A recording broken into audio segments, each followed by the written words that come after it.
ধর্ম সর্বদা সবার জন্য সমান হওয়া উচিত। এই পৃথিবীতে যারা ধর্মকে ব্যবসায় পরিণত করেছে তাদেরকে বর্জন করতে হবে।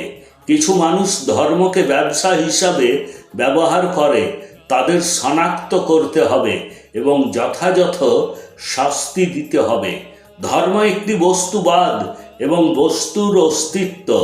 ধর্মকে আমাদের ধনমন্তন অর্থাৎ সম্পদ, মন ও শরীর দিয়ে বুঝতে হবে। আমরা যদি ধর্মকে বুঝতে না পারি তবে আমাদের জীবন অর্থহীন। ধর্ম মানে শুধুমাত্র প্রতিমা বা মূর্তির পূজা নয়, এর অর্থ বর্ণবাদ বা জাতি প্রথাও নয়।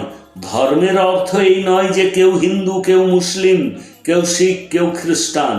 আমরা যেভাবে জলের বিভাজন করতে পারি না, যেভাবে আমরা সূর্যের আলোকে বিভক্ত করতে পারি না, বায়ুকে বিভক্ত করতে পারি না, একইভাবে ধর্মকেও বিভক্ত করা যায় না।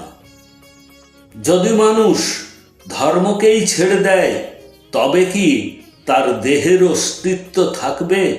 আমাদের দেহই হলো আমাদের আসল ধর্ম। আমাদের দেহ যে 5টি উপাদান দিয়ে তৈরি হয়েছে তাই হলো সব কিছু। সেগুলি ছাড়া আর কোনো ধর্ম নেই। আমাদের দেহ এই সমস্ত বাস্তব ধর্ম থেকেই প্রস্তুত হয়েছে বা তৈরি হয়েছে। আমাদের সমগ্র শরীরই ধর্মের বিষয়বস্তু। এই পৃথিবী এক, মহাকাশও এক। অতএব আমাদেরকেও মালিকানার অধিকার ছেড়ে ঐক্যবদ্ধ হতে হবে। সবাইকে একসাথে থাকতে হবে। জাতি ধর্মের রাজনীতির ঊর্ধ্বে উঠতে হবে। প্রকৃতি কখনো কারো সাথে বৈষম্যমূলক আচরণ করে না। এই পৃথিবীতে প্রায় 800 কোটি মানুষ রয়েছেন। তাদের দেহ পঞ্চভূতের দ্বারা গঠিত। আমরা এই পঞ্চভূত বিবেক থেকে শক্তি পাই। এই বিবেক জীবনের আসল অর্থ ব্যাখ্যা করে। কিভাবে এবং কেমনভাবে জীবন যাপন করা উচিত তাও বলে। যখন পৃথিবীর উদ্ভব হয়েছিল তখন মানুষ এই শরীর পেয়েছে, চেতনা, চিন্তা ভাবনা, বুদ্ধি, বিবেক এবং প্রজ্ঞা পেয়েছে, জ্ঞান পেয়েছে। ধর্ম কারো ব্যক্তিগত অধিকার বা সম্পত্তি নয়। ধর্ম সবার জন্য সমান। ধর্ম এবং রাজনীতি একই মুদ্রার দুটি দিক। আমরা যদি ধর্ম এবং রাজনীতি থেকে কোনো একটিকে সরিয়ে ফেলি তবে তা লবণ ছাড়া খাবারের মতো হবে।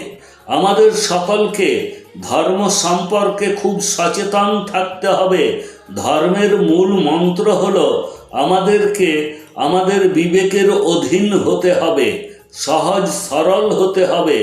যেমন জল এবং বায়ু খুব সহজ ও সরল, তেমনি আমাদেরকেও একই ধরনের আচরণ করতে হবে। আমরা আমাদের প্রয়োজন অনুযায়ী জল এবং বাতাস গ্রহণ করতে পারি, আবার ছেড়েও দিতে পারি। সমাজ পৃথিবীকে বর্ণবাদ ও ধর্মের নামে অনেক অংশে বিভক্ত করেছে। যদি এটি অব্যাহত থাকে তবে পুরো পৃথিবী একে অপরের শত্রু হতে বেশি সময় লাগবে না। আমাদের ভালোবাসার বার্তা দিতে হবে, শত্রুতার নয়। হৃদয়ে ঘৃণা নয়, ভালোবাসার বীজ বপন করুন। আমাদের ভারতে এমন একটি আধ্যাত্মিক শক্তি রয়েছে যা প্রত্যেককে তার সাথে সংযুক্ত করতে পারে। তবে তার জন্য নিজেকে চেনা খুবই প্রয়োজন। আপনার বিবেকের কথা শুনতে হবে। আমরা ভুলে যাই যে আমরা সবাই 5টি উপাদান দিয়ে তৈরি। আমাদের সকলের এই রকমের হৃদয় ও মন আছে। তবে এটি আমাদের উপর নির্ভর করে যে আমরা আমাদের মনকে ইতিবাচক রাখব নাকি নেতিবাচক রাখব, একে অপরের ভালো করব নাকি খারাপ করব।